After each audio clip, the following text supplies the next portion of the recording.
In today's video, I'm going to teach you Guide with Jotform. We'll walk through how to open your appointment request form in Jotform, publish it, and use the pre-fill feature to streamline submissions and reduce errors. Start by opening your appointment request form in the Jotform form builder. Once you're in the builder, take a brief moment to glance over your fields so you know which ones you might want to pre-populate. For example, contact details or known preferences are often great candidates for pre-fill.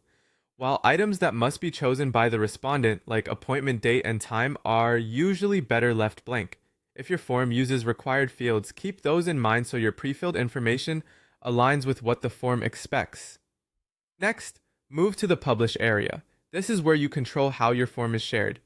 You'll see the main form link and other distribution options, but the area we care about is pre-fill.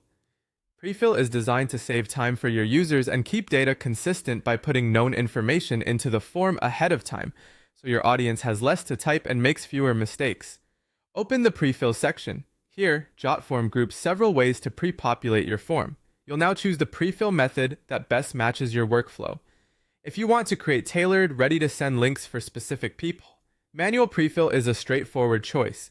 It lets you fill fields yourself and generate a unique link per recipient. If your information already lives inside Jotform, say previous submissions or a contacts table, Jotform tables prefill is great for pulling those records in so fields map automatically. If you keep your data in another tool and see a connector for it, a third-party prefill option can speed up mapping and keep your records in sync.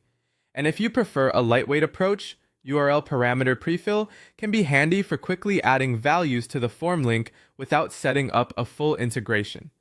After selecting your preferred option, review the field mappings and the values that will be inserted. Make sure you only prefill what should be consistent and accurate, and leave fields editable if respondents might need to update them. Pay attention to formatting for dates, phone inputs, and dropdowns so the prefilled values match the field types. It's a good practice to verify that required fields won't get locked with incorrect data and that any conditional logic still behaves as expected with the pre-filled values.